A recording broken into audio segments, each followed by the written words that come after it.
Hai besti, kaum penikmat film tapi maunya diceritain aja. Semoga kalian sehat-sehat terus. Episode kali ini Mimin punya alur cerita film India yang bagus banget, yaitu seorang pengacara yang dianggap bodoh menangani kasus pengedaran obat secara resmi yang dilakukan oleh pengusaha besar dan melibatkan oknum pemerintah. Namun jika obat ini dikonsumsi berkelanjutan akan membuat si penderita mengalami gangguan jiwa dan mati pelan-pelan.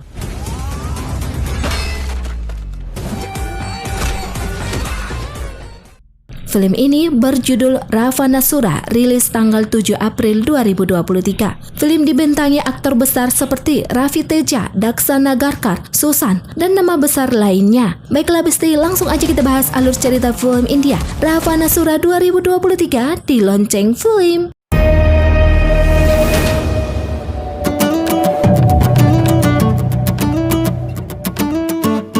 Subscribe Lonceng Film. Film diawali seorang pengusaha besar bernama Vijay Talwar sedang dalam perjalanan untuk menemui rekan bisnisnya. Namun di tengah jalan mereka dihentikan karena ada pemeriksaan kelengkapan surat kendaraan. Supir Vijay pun pergi untuk menunjukkan berkas-berkas yang diminta polisi. Sementara Vijay didatangi anak kecil membawa balon dan ia meminta kepada Vijay untuk membeli balonnya. Namun Vijay enggak mau karena anak ini terus mengetok-ketok jendela kaca mobilnya. Vijay pun membuka kaca mobilnya dan meminta si anak kecil ini segera pergi. Namun salah satu balon milik si anak kecil ini tiba-tiba meledak. Datanglah si supir dan mobil mereka kembali berjalan. Di tengah jalan, Vijay tiba-tiba meminta supir untuk keluar. Vijay pergi mengendarai mobilnya sendiri. Sampailah Vijay di restoran dan bertemu dengan rekan bisnisnya yang bernama Ramesh. Ramesh pun menceritakan bahwa tanpa tanda tangannya, obat yang diproduksi perusahaan Vijay nggak akan bisa diedarkan. Sambil minum dan merayakan keberhasilan produk obat mereka, tiba-tiba Vijay memukul kepala Ramesh dan menusuknya sampai Ramesh tumbang. Vijay yang tidak memiliki rasa bersalah, ia berjalan sambil bersiul-siul pergi meninggalkan restoran itu. Sementara orang-orang yang melihatnya tidak bisa berbuat apa-apa karena mereka sangat ketakutan.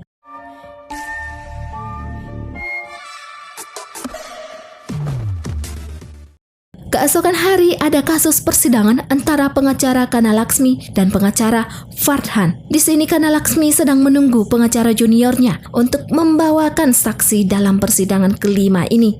Jika saksi tidak ada dibawa, maka kasus akan dibatalkan. Karena pengacara junior belum datang juga, Kana Laksmi pun meminta diberikan waktu sebentar. Diperlihatkan pengacara junior yang bernama Advokat Ravindra. Ia mencari saksi yang disandra di dalam gedung. Ravindra menghajar semua orang-orang yang menyerangnya dan orang-orang yang berusaha mencegahnya membawa saksi itu, hingga semua lawan Ravindra tumbang tergeletak di tanah.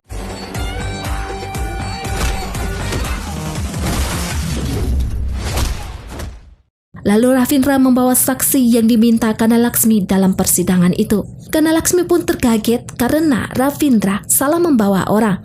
Kana Laksmi pun menunjukkan di HP-nya wajah si saksi yang seharusnya dibawa oleh Ravindra dalam persidangan ini. Ternyata saksi itu adalah pria yang dihajar Ravindra sewaktu di gedung tadi. Karena Kana Laksmi tidak dapat membawa saksi dalam persidangan ini, kasusnya pun dibatalkan. Di ruang kerja, Kana Laksmi sangat kesal atas perbuatan Ravindra yang bodoh dengan salah membawa saksi di persidangan tadi, dan akibatnya membuat kredibilitas Kana Laksmi sebagai pengacara top tercoreng. Kana Laksmi pun mengejek Ravindra karena ia hanya sebagai pengacara junior, sementara di perkuliahan Ravindra itu adalah seniornya Kana Laksmi. Sekilas info, sewaktu kuliah, Ravindra pernah mengejar-ngejar cintanya Kana Laksmi. Namun Kana Laksmi memilih pria lain dan ia menikah dengan Dr. Sekar. Di tengah perdebatan kekacauan yang dilakukan Ravindra, tiba-tiba suami Kana Laksmi datang dan Ravindra pun meninggalkan tempat itu. Setelah itu, Ravindra pergi ke rumah sakit untuk menjumpai ayahnya yang saat ini sakit. Ayahnya tidak mau berbicara dengan siapapun dan ia hanya menyebut nama satu wanita, yaitu Santi. Santi adalah dokter sebelumnya yang pernah merawat ayah Ravindra. Scene berlanjut di kantor kerja.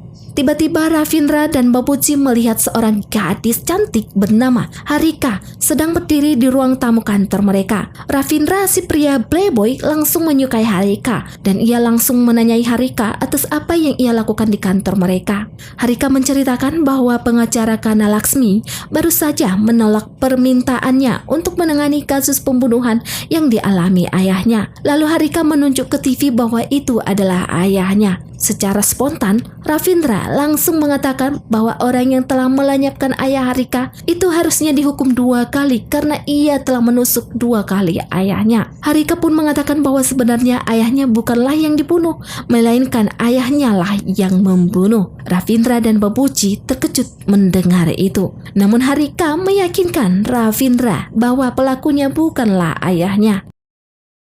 Karena Ravindra menyukai Harika, Ravindra pun menjumpai Kana Laksmi untuk memintanya mengambil kasus ini. Namun Kana Laksmi menolak karena hal itu akan mencoreng nama baiknya sebagai pengacara terbaik. Karena Kana Laksmi tidak mau mengambil kasus itu, Ravindra pun mengatakan bahwa ia mau mengundurkan diri sebagai pengacara junior Kana Laksmi. Bukannya Ravindra mendapat simpati dari Kana Laksmi, ia malah mengizinkan Ravindra pergi dan berterima kasih telah keluar dari kantornya.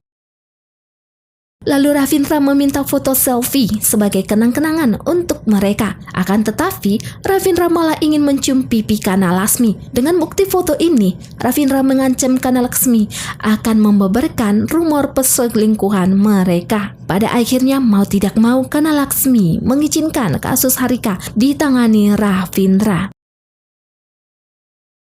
Setelah itu, Ravindra dan Harika menjumpai Vijay yang sudah menjadi tahanan. Vijay menceritakan kepada Ravindra bahwa ia tidak ada melenyapkan siapapun. Ia tidak tahu mengapa bisa ia dituduh melenyapkan Ramesh. Vijay menceritakan bahwa pada saat malam itu, ada seorang anak kecil menawarkan balon kepadanya. Salah satu balon itu meledak. Setelah itu, Vijay nggak tahu apa yang terjadi. Keesokan pagi, ia terbangun di dalam mobilnya di pinggiran kota. Pada saat itulah polisi menangkap Vijay. Tetapi Ravindra juga tidak percaya dengan cerita yang dibuat Vijay karena di CCTV dengan jelas terlihat pelakunya itu adalah Vijay. Vijay meminta kembali ke Ravindra untuk mempercayainya bahwa ia sama sekali tidak bersalah. Waktu kunjungan pun habis. Conspiracy. Please do something. Adanతా fake.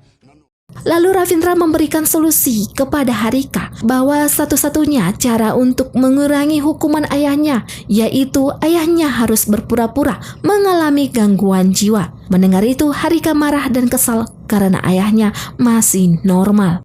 Is completely all right. Okay. Scene berganti diperlihatkan polisi Hanuman sedang menikmati masa cutinya bersama cucunya. Pada saat itu, polisi Narasim menghubunginya dan meminta Hanuman untuk menangani kasus besar yang menimpa Vijay. Awalnya Hanuman enggak mau karena 2 bulan lagi ia akan pensiun. Namun Narasim mengatakan bahwa ini adalah permintaan gubernur untuk menempatkan polisi terbaik menangani kasus ini. Pada akhirnya, Hanuman pun mau mengambil kasus Vijay. Polisi Hanuman datang menemui pengacara Kana Laksmi sebagai pembela kasus Vijay. Hanuman langsung berterus terang bahwa memang benar Vijay tidak melakukan pembunuhan itu karena tidak ada ditemukan bukti bahwa Vijay pelakunya. Ravindra yang mendengar pernyataan polisi ini, ia langsung senang karena calon mertuanya akan bisa dibebaskan. Tiba-tiba Hanuman mendapat telepon dari anak buahnya tentang perkembangan kasus Vijay. Anak buah Hanuman menemukan pola kasus yang sama dialami Vijay. Anak buah Hanuman ini menunjukkan video di mana seorang pria melakukan pembunuhan kepada seorang wanita. Namun pria ini mengaku bahwa ia tidak melenyapkan wanita itu. Sehari sebelumnya pria ini mendapat balon dan balon itu pecah di hadapannya. Setelah itu si pria tidak tahu apa yang terjadi. Keesokan pagi si pria ini terbangun, ia melihat sudah berada di pinggiran kota dan polisi menangkapnya. Polisi Hanuman mendatangi Goli selaku saudara Vijay. Goli menceritakan bahwa sebelumnya Vijay melakukan kunjungan ke London untuk membeli patung dan satu-satunya orang yang datang menjumpai Vijay yaitu Saket. Harika juga membenarkan bahwa Saket pernah datang ke rumah mereka untuk membuatkan patung ayahnya.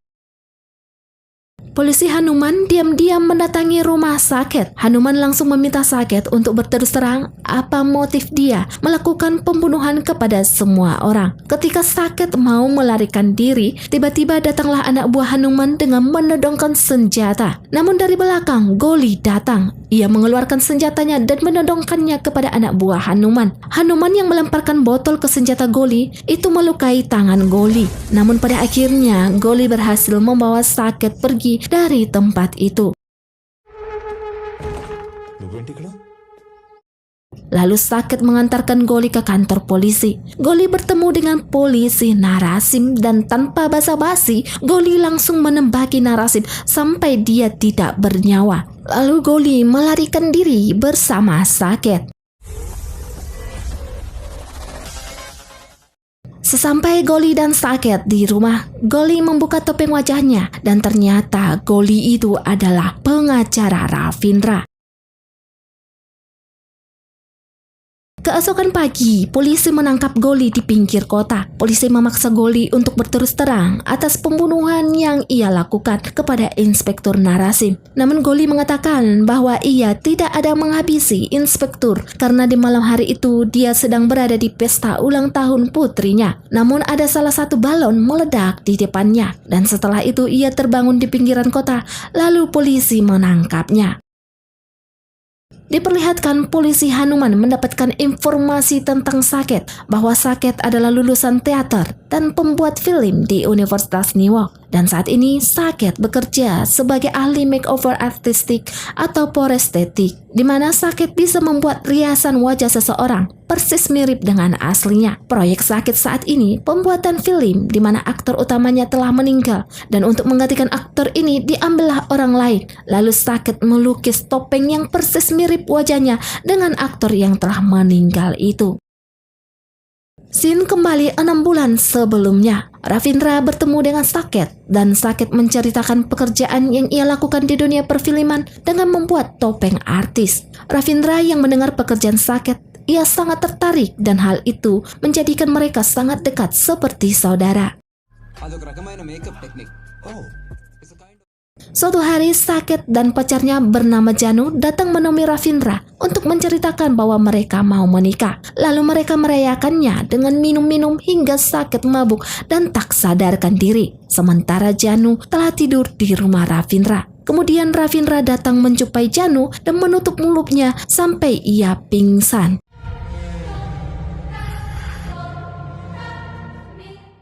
Keesokan pagi, Saket bangun dan ia memanggil kekasihnya untuk membuatkan kopi. Namun Ravindra malah menjawab bahwa pacarnya tidak ada di sini. Dan saat ini ia berada di dalam sebuah gedung kosong yang besar di pinggiran kota. Dan Janu diikat dengan rantai besi di kaki dan di lehernya. Lalu Ravindra meminta Saket mulai hari ini untuk menjadi penata rias pribadinya melukis wajah bandot. Dengan wajah itu Ravindra akan melakukan kejahatan. Namun yang akan disalahkan bukan Ravindra tetapi si badot. Awalnya Saket tidak mau, namun Ravindra mengancam bahwa ia bisa saja melukai Janu dan bahkan menidurinya. Tetapi jika Saket menuruti permintaan Ravindra, maka Janu akan aman.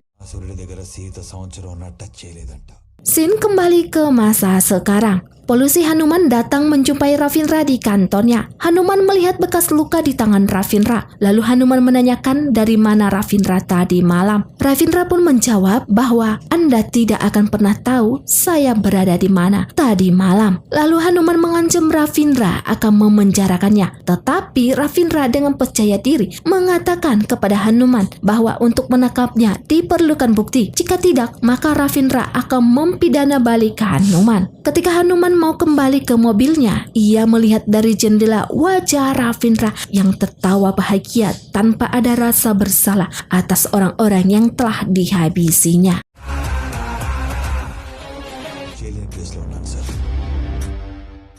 Kemudian Hanuman menjumpai Harika dan memberitahu siapa sebenarnya pengacara Ravindra. Hanuman juga mengatakan bahwa cinta dan pertemuan yang diberikan Ravindra kepadanya sengaja dibuatnya. Dan Hanuman memberitahu bahwa orang yang telah menghabisi nyawa Ramesh sebenarnya Ravindra, bukan ayahnya. Diperlihatkan Ravindra sedang menjalin cinta dengan kekasihnya. Kemudian Hanuman meminta Harika untuk tidak bertemu dengan Ravindra agar ia tetap aman.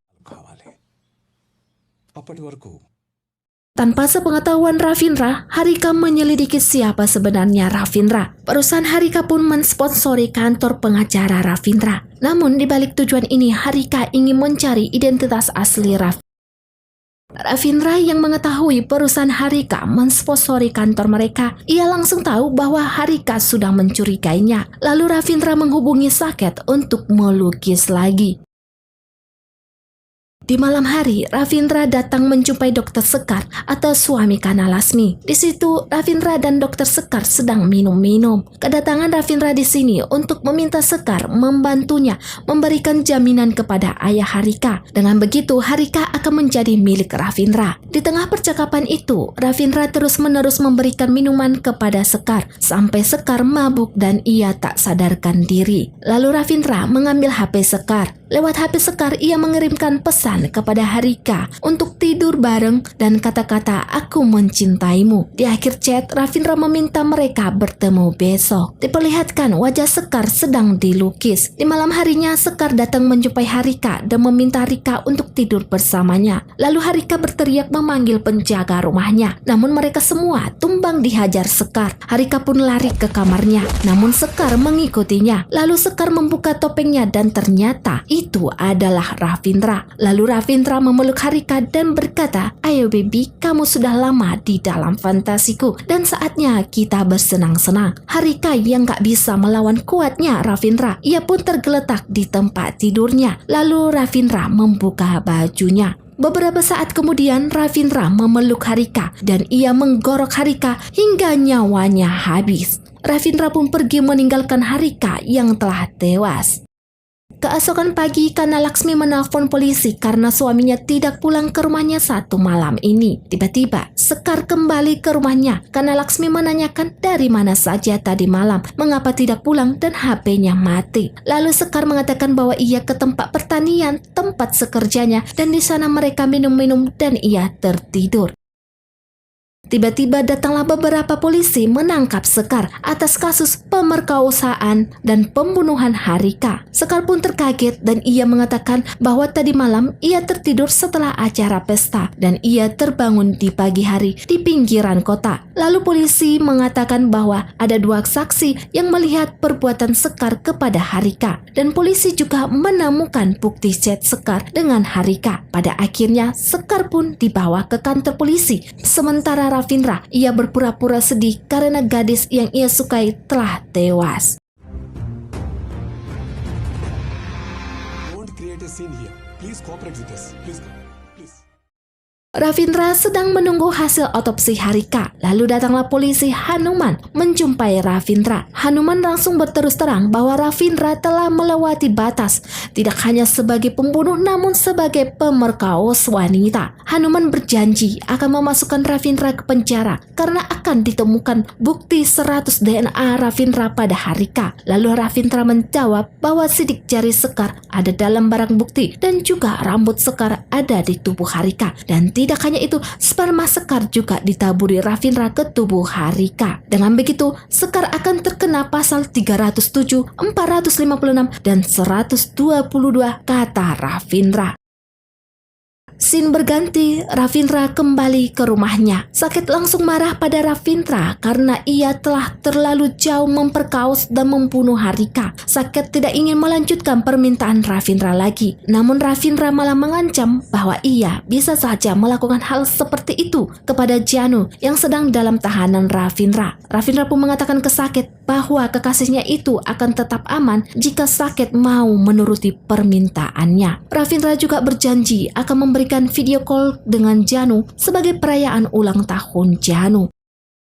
Keesokan hari, Ravindra datang menjumpai Janu untuk merayakan ulang tahun Janu. Namun Janu telah melarikan diri. Ravindra mengejar Janu. Ketika Janu berlari, tiba-tiba ia ditabrak mobil. Diperlihatkan Janu sedang dirawat di rumah sakit dan ia dijaga anak buah Ravindra. Tiba-tiba datanglah Ravindra dan seketika Janu menjadi ketakutan. Sementara Dr. Dinesh yang melihat Janu seperti ketakutan, ia curiga ada sesuatu masalah dengan pasiennya itu. Janu pun diizinkan pulang karena ia tidak mengalami luka dalam yang parah. Polisi Hanuman mendapatkan gambar Ravindra dari Dr. Dinesh yang merawat Janu tadi. Hanuman pun mengingat seolah dia pernah melihat wajah si gadis yang bersama Ravindra. Setelah ia berpikir, Hanuman mengingat bahwa wajah gadis itu pernah ia lihat di foto rumah sakit. Hanuman akhirnya tahu bahwa Ravindra memeras sakit dengan menyandra pacarnya. Diperlihatkan anak buah Ravindra memberitahu bahwa polisi telah mengetahui kejadian di rumah sakit tadi dari Dr. Dinesh. Lalu Ravindra menangkap Dr. Dinesh. Kemudian sakit melukis wajah Dinesh untuk membuat topeng yang persis mirip dengan wajah dokter ini. Tujuannya, Ravindra ingin menghabisi polisi Hanuman dengan menggunakan wajah Dr. Dinesh. Namun sebelum misi dilakukan, sakit diam-diam ia menelpon Hanuman dan memberitahu semua rencana bahwa akan ada orang yang dikirim untuk menghabisinya. Hanuman lalu memberitahu sakit bahwa kekasihnya saat ini disandra oleh Ravindra dan Ravindra memerasnya. Hanuman berjanji akan menyelamatkan kekasih sakit dengan syarat sakit harus bekerja sama dengan polisi. Namun tiba-tiba telepon mereka terputus.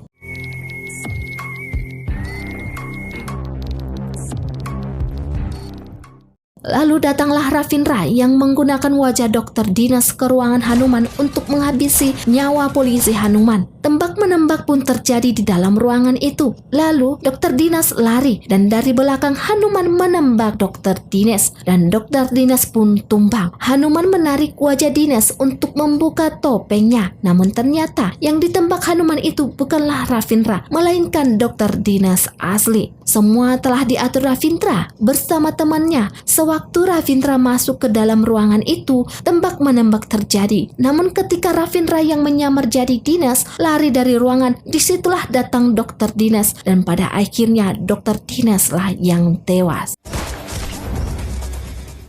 Keesokan hari, Sakit menyuntikkan obat tidur pada Ravindra. Lalu Sakit mengambil HP Ravindra dan mengambil SIM card-nya. Kemudian Sakit mengirim pesan pada anak buah Ravindra yaitu si Kumar untuk mengubah rencana menjadi kembali ke rumah tahanan. Lalu Kumar menuju rumah tahanan itu dan Sakit mengikutinya.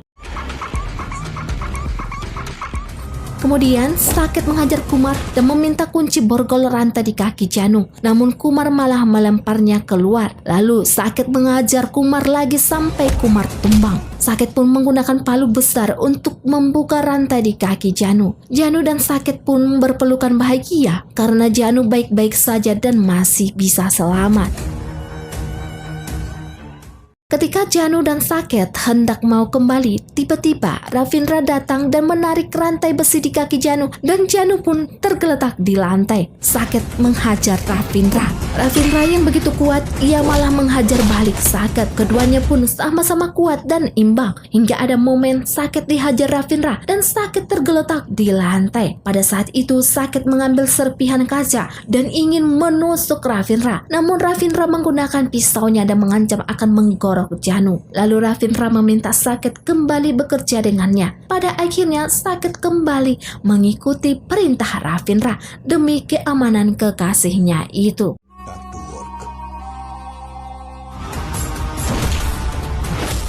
Polisi Hanuman mendatangi rumah sakit tempat ayah Ravindra dirawat. Pada saat itu Hanuman mendengar ayah Ravindra selalu menyebut nama Shanti. Suster itu pun menjelaskan pada Hanuman bahwa Shanti adalah dokter yang merawat ayah Ravindra 2 tahun yang lewat, namun dokter itu telah meninggal. మీరు మాట్లాడొచ్చు సార్ ఆయన మాత్రం Lalu Hanuman mencari informasi dan berkas-berkas penyebab dokter Shanti meninggal. Kemudian Hanuman menjumpai Ravindra dan memintanya mengobrol. Hanuman pun menjelaskan 9 dari 10 orang yang telah dilenyapkan Ravindra dan yang dipenjara. Semuanya memiliki latar belakang yang berbeda, tetapi ada satu titik yang menghubungkan orang-orang ini semua, yaitu hak paten obat penyembuhan diabetes. Sewaktu Ravindra masih remaja, ayahnya mengalami penyakit diabetes dan ia mengkonsumsi obat diabetes dari Syncox Pharma. Namun jika menggunakan obat ini berkelanjutan, efek sampingnya akan mengalami gangguan mental dan hilang ingatan. Ayah Ravindra juga melenyapkan adik Ravindra sendiri karena ayahnya tidak tahu apa yang ia perbuat. Sementara ibu Ravindra tewas karena serangan jantung yang tidak tahan menghadapi suaminya. Ravindra tinggal sendiri dan mengurus ayahnya. Dr. Santi yang menangani penyakit ayah Ravindra, ia menceritakan pada Ravindra bahwa ia meneliti selama 3 tahun dan menemukan kesamaan yang sama pada pasien yang mengonsumsi obat Syncox Pharma. Mereka semua mengalami gangguan jiwa dan daya ingat semakin menurun, dan banyak negara telah menolak mengonsumsi obat ini. Namun entah mengapa di negara India obat ini bebas dipergunakan. Policy patients ని ట్రీట్ చేశాను 80% శాంతి మా సిస్టర్ పేరు రాజీ అందుకే Kemudian Dr. Santi menjumpai Harika dan meminta perusahaan mereka untuk mengulangi penelitian klinis pada obat yang mereka produksi karena efek samping yang sangat berbahaya itu. Lalu Vijay setuju untuk melakukan uji coba obat buatan mereka pada anak-anak panti asuhan, namun dengan syarat tidak boleh ada yang tahu bahwa obat dari perusahaan mereka sedang diuji coba pada manusia. Setelah obat itu diuji coba, anak-anak yang mengkonsumsinya ada 7 orang yang meninggal dan ada yang mengalami gangguan otak permanen. Dr. Santi membawa ke pengadilan kasus obat buatan Syncox Pharma, namun pihak Harika masih menang dan Dr. Santi berencana akan membawanya lagi ke Mahkamah Agung. Pihak Harika berusaha menyogok Dr. Santi agar menghentikan kasus itu dan memberikan hak paten obat buatan mereka. Sementara Dr. Sekar dan Harika, mereka mempunyai rencana untuk menghabisi nyawa Dr. Santi dan memperkausnya dengan preman bayaran mereka yang bernama Bandot. Lalu Bandot bersama temannya, mereka menyekap Dr. Santi dan juga mereka merekam kejadian itu secara live ditonton oleh Harika. Bandot menyiksa dan menghabisi Dr. Santi serta menidurinya. Harika yang menonton video itu, dia tersenyum dan bahagia. Akhirnya perusahaan obat milik mereka tetap aman dan bebas dijual di India. Sementara polisi Narasim, ia menembak 2 orang preman yang telah bersalah yang dijadikan pelaku pembunuh dan pemerkaus Dr. Santi. Atas perbuatan polisi Narasim, ia pun naik pangkat dari jabatannya. Ravindra yang menemukan tubuh Dr. Santi, ia sangat marah dan sejak saat itulah Ravindra memiliki misi membalaskan dendamnya. Lalu polisi Hanuman mengatakan bahwa tinggal ada 1 orang yang masih belum Ravindra lenyapkan, yaitu mantan Menteri Kesehatan dan sekarang menjabat sebagai Perdana Menteri. Hanuman meminta Ravindra jangan menghabisi Perdana Menteri, melainkan mereka bekerja sama antara pengacara dan polisi untuk mengumpulkan bukti atas kasus obat perusahaan Syncox Pharma serta mengembalikan kepercayaan publik kepada polisi. Namun Ravindra tidak mau karena ia tahu hukum di negaranya tidak mendengarkan orang-orang yang lemah dan lebih baik ia sendiri yang menyelesaikan semuanya itu. Lalu Ravindra pergi meninggalkan Hanuman untuk melanjutkan misinya. Scene berlanjut pesta perayaan ulang tahun Perdana Menteri. Saket bersama anak buah Ravindra menculik Perdana Menteri. Diperlihatkan Saket melukis wajah Perdana Menteri, artinya target selanjutnya adalah Perdana Menteri. Keesokan hari, anak buah Perdana Menteri memberitahu bahwa semua orang yang terlibat dengan obat hak paten dari Syncox Pharma meninggal dan tersisa tinggal Perdana Menteri. Kemudian Perdana Menteri ini berencana akan melenyapkan si minister India agar posisi ketua menteri bisa dikuasainya. మీలాంటి ఫాల్తూ గాళ్ళు నుంచి ఏదైనా చేయాలన్నా ఆ క్షీరం గాని Di waktu pembicaraan itu datanglah Saket menjumpai Perdana Menteri dan membawa topeng yang persis mirip dengan wajahnya. Perdana Menteri ini pun sangat kaget. Lalu Saket menceritakan bahwa target selanjutnya adalah Perdana Menteri dan semua ini direncanakan oleh Ravindra. Saket meminta Perdana Menteri membantunya membebaskan pacarnya yang telah disandra oleh Ravindra. Lalu Perdana Menteri ini memiliki rencana dengan Saket, di mana Saket akan melukis wajah Ravindra dan dengan wajah itu Ruhana, anak buah Perdana Menteri, akan menembak CM India dan yang akan bertanggung jawab atas kematian CM India ini yaitu Ravindra. Sementara Ravindra akan mereka sandra. Sir, Ravindra garu na girlfriend Janakini kidnap chesi. Diperlihatkan Saket melukis wajah Ravindra. Ravindra yang melihat topeng wajahnya dilukis, dia terkaget dan terheran. Lalu tiba-tiba datanglah anak buah Perdana Menteri. Mereka menangkap Ravindra. Kemudian Ruhana menggunakan topeng wajah Ravindra yang telah dilukis Saket tadi. Ravindra yang sadarkan diri, ia disekap di dalam ruang kaca. Lalu Ravindra berusaha membebaskan dirinya dan ia menghajar anak buah Perdana Menteri sampai semuanya tumbang.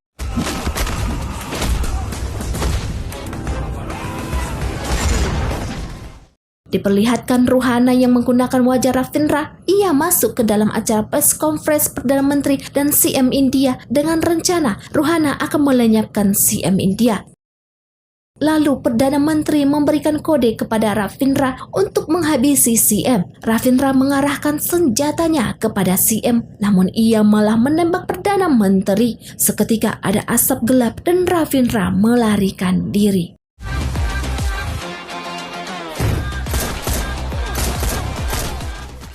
Polisi pun memberikan konferensi bahwa Ravindra yang telah melenyapkan Perdana Menteri akan segera ditangkap dan dipenjarakan. Tiba-tiba datanglah Ravindra bersama Ruha yang menggunakan topeng persis mirip dengan Ravindra. Lalu Ravindra menjelaskan bahwa sebenarnya bukan dia yang melenyapkan Perdana Menteri melainkan Ruha. Ravindra pun membuka topeng Ruha. Ravindra menjelaskan bahwa ketika ia mengejar Ruha, Ruha terkena tembak. అలాంటి పరిస్థితుల్లో ఆత్మరక్షణ కోసం Scene flashback kejadian sebelum Perdana Menteri ditembak. Pada saat itu, Ravindra datang menjumpai Ruhana yang telah memakai topeng wajahnya yang mirip dengannya. Kemudian Ravindra menembak Ruha. Lalu Ravindra menanyakan Ruhana apa rencana Perdana Menteri. Oleh karena itu, yang menembak Perdana Menteri sebenarnya adalah Ravindra, bukan Ruhana. Kemudian kepolisian menjawab bahwa mereka mempunyai bukti bahwa Ravindra lah pelakunya dengan memeras kekasih Saket dan menjadikan Saket sebagai pelukis pribadi Ravindra. Lalu datanglah Saket bersama pacarnya. Saket pun berterus terang bahwa ia memang melukis wajah Ravindra. Namun yang memintanya bukan Ravindra melainkan Ruhana. Orang yang menyekap kekasihnya dan meminta Saket untuk melukis itu adalah Ruhana. Scene diperlihatkan kejadian sebelumnya di mana Ravindra menyekap Janu. Karena Janu tidak bisa diselamatkan Saket, Saket ingin mengakhiri nyawanya sendiri. Namun Ravindra malah melarangnya dan mengembalikan Janu kepada Saket. Saket heran mengapa Ravindra mencegahnya untuk mengakhiri nyawanya. Lalu Ravindra menceritakan misi di balik orang-orang yang telah dia lenyapkan. Sejak saat itu, Saket kembali bekerja sama dengan Ravindra untuk menyelesaikan apa yang telah mereka mulai. Sementara polisi Hanuman, ia hanya diam dan menutup mulut atas apa yang dilakukan oleh Ravindra. Dan Ravindra berhasil menyelesaikan misinya. Class C ఆత్మరక్షణ కోసం చేసిన హత్య video sir ఇది కావాలంటే చూడండి. Diperlihatkan Ravindra menjemput kekasihnya dan mereka berencana akan menikah minggu depan dan film pun berakhir. Film yang alur ceritanya keren banget menurut Mimin, namun ada nilai positif yang kita ambil dari film ini ya Besti. Yang pertama, ciptakanlah produk atau pekerjaan yang bertujuan untuk membantu orang, bukan untuk melenyapkan atau merugikan orang lain. Yang kedua, bagaimanapun kita harus menggunakan jalur hukum, jangan main hukum sendiri. Karena kita hidup di negara hukum, masalah hidup mati seseorang itu bukan kita yang mengatur ya Besti. Baiklah Besti, sekian alur cerita film India Rafa Nasura. Gimana pendapat kalian tentang film ini? Silahkan berkomentar di bawah dan subscribe juga channel ini supaya kalian kalian dapat pemberitahuan video terbaru dari Lonceng Film. Terima kasih sudah nonton dan sampai jumpa di video selanjutnya.